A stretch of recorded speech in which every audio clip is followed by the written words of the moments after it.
नमस्कार विद्यार्थी आणि शिक्षक मित्रमैत्रिणींनो. 20 फेब्रुवारी 2026 रोजी सर्वोच्च न्यायालयाने शिक्षक पात्रता परीक्षा टीईटी संदर्भात महत्त्वाचा आदेश दिलेला आहे. हा आदेश देशभरातील शिक्षक भरती प्रक्रियेसाठी निर्णायक ठरलेला आहे. शिक्षकांसाठी ब्रेकिंग न्यूज. रीट याचिका क्रमांक 1817/2026. देशभरातील शिक्षक भरती प्रक्रियेमध्ये टीईटी उत्तीर्णता अनिवार्य झालेली आहे. अल्पसंख्याक संस्था देखील या नियमापासून मुक्त राहणार नाहीत.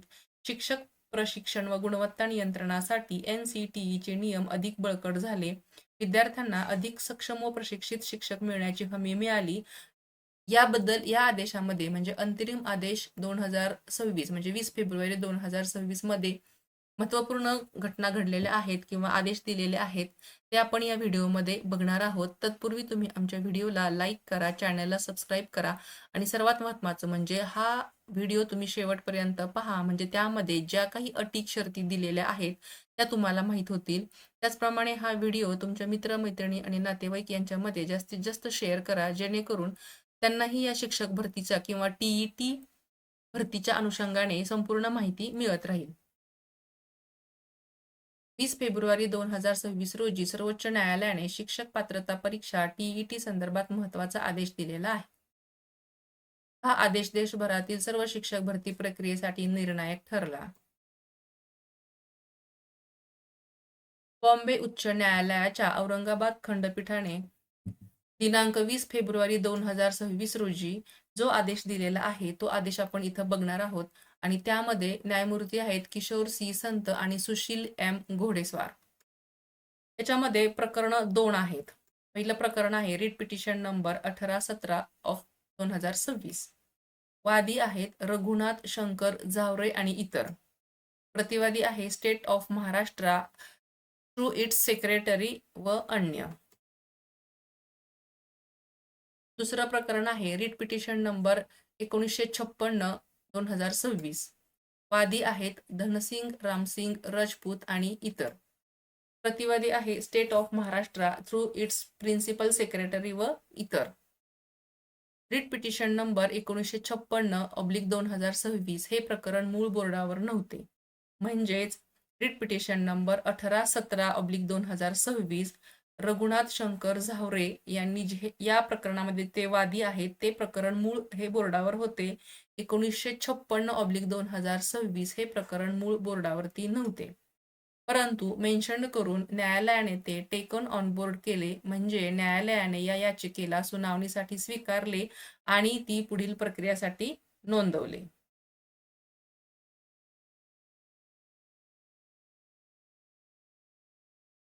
वादींची तक्रार. याचिकाकर्ते शिक्षक आहेत, परंतु त्यांच्याकडे टीचर्स इलिजिबिलिटी टेस्ट म्हणजे टीईटीची पात्रता नाही.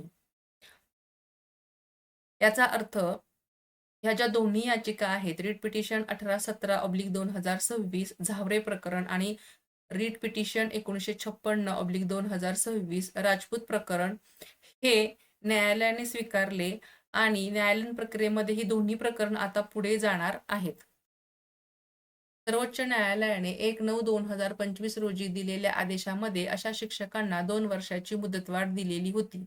अशा शिक्षकांना म्हणजे जे टीईटी पात्र नाहीत किंवा ते पास नाहीत, त्यांना 2 वर्षाची मुदतवाढ दिलेली होती टीईटी पात्रता होण्यासाठी. ही तारीख होती 31/8/2027 पर्यंतची. या काळामध्ये त्यांची सेवा संरक्षित राहील, पण अट अशी आहे की त्यांनी त्या 2 वर्षात टीईटी उत्तीर्ण करणं आवश्यक आहे. म्हणजे जे शिक्षक टीईटी पास नाहीत आणि त्यांना 2 वर्षाची मुदत मिळालेली आहे, त्यांच्या सेवेला त्या 2 वर्षाच्या काळामध्ये कोणताही प्रॉब्लेम येणार नाही, परंतु त्यांनी 2 वर्षाच्या कालावधीमध्ये टीईटी उत्तीर्ण करणं आवश्यक आहे, बंधनकारकच आहे. बढतीची समस्या. जिल्हा परिषदांनी शिक्षकांच्या बढतीची प्रक्रिया सुरू केली आहे. सध्या फक्त टीईटी उत्तीर्ण शिक्षकांनाच बढतीसाठी विचारात घेतले जात आहे. म्हणजे जिल्हा परिषदांनी शिक्षकांच्या बढतीसाठी सुरुवात केलेली आहे आणि जे शिक्षक टीईटी पास आहेत अशा शिक्षकांना प्रमोशन दिलं जात आहे. टीईटी पात्र नसलेल्या शिक्षकांच्या बढती प्रक्रियेतील हक्काच्या संबंधित हे प्रकरण आहे. टीईटी नसलेल्या शिक्षकांना बढती प्रक्रियेत समाविष्ट करायचे की नाही, की जिल्हा परिषदांनी फक्त टीईटी उत्तीर्ण शिक्षकांनाच बढती द्यायची, याबद्दल याच्यामध्ये सुनावणी आणि न्यायालयाला या गोष्टीमध्ये योग्य निर्णय घ्यावा लागणार आहे. याचिकाकर्त्यांचे म्हणणे आहे की जेव्हा सर्वोच्च न्यायालयाने त्यांना 2 वर्षाची मुदत दिलेली आहे, तेव्हा जिल्हा परिषदांनी बढतीची प्रक्रिया थांबवावी किंवा त्यांना देखील विचारात घ्यावे. म्हणजे याचिकाकर्त्यांनी असं म्हटलेलं आहे की जर सर्वोच्च न्यायालयाने 2 वर्ष टीईटी पास होण्यासाठी वेळ दिलेला आहे, तर एकतर जिल्हा परिषदांनी बढतीची प्रक्रिया करू नये किंवा मग बढती देणार असतील तर जे शिक्षक टीईटी पास नाहीत त्यांना सुद्धा विचारात घ्यावे.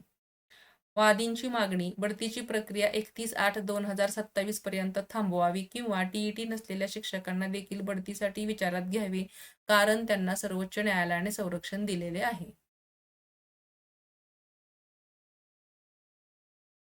न्यायालयीन निरीक्षण उच्च न्यायालयाने दोन्ही बाजूंच्या वकिलांचे म्हणणे काही वेळ ऐकले.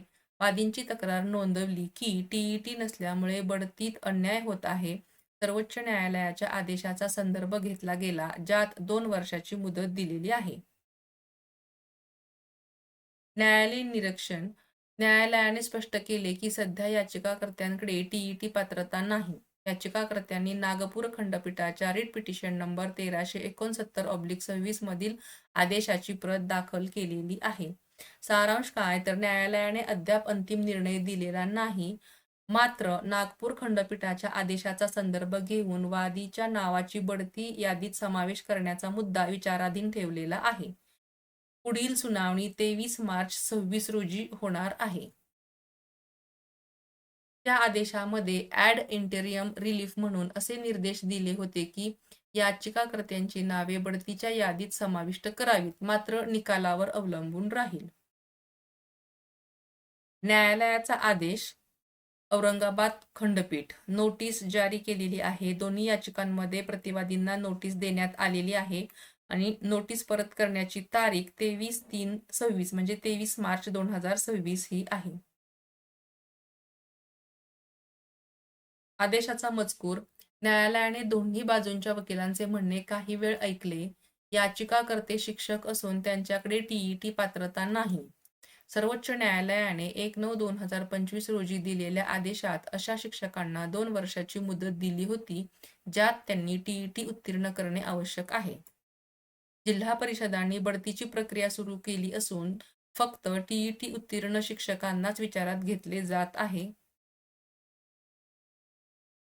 याचिकाकर्त्यांनी नागपूर खंडपीठाच्या रिट पिटिशन नंबर 1369/2026 मधील आदेश दाखल केला, ज्यात ॲड इंटेरियम रिलीफ म्हणून त्यांची नावे बढती यादीत समाविष्ट करण्याचे निर्देश दिले होते.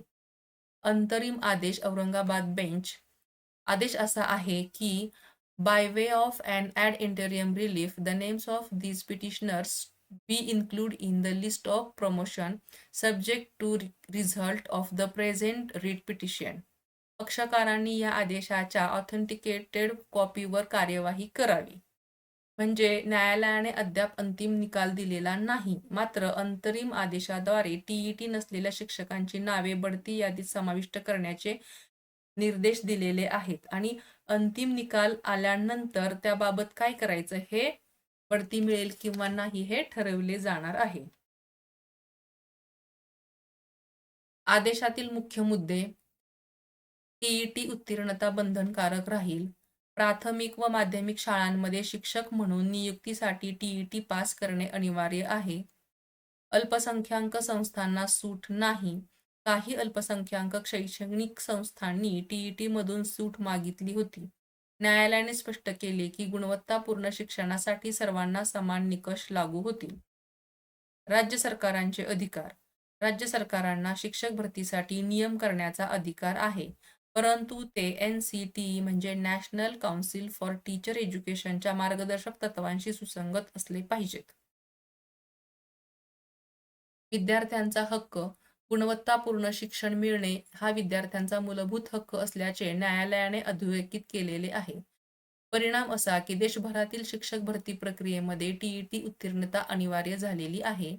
अल्पसंख्याक संस्था देखील या नियमापासून मुक्त राहणार नाहीत. शिक्षक प्रशिक्षण व गुणवत्ता नियंत्रणासाठी NCTEचे नियम अधिक बळकट झालेले आहेत आणि विद्यार्थ्यांना अधिक सक्षम व प्रशिक्षित शिक्षक मिळण्याची हमी मिळालेली आहे.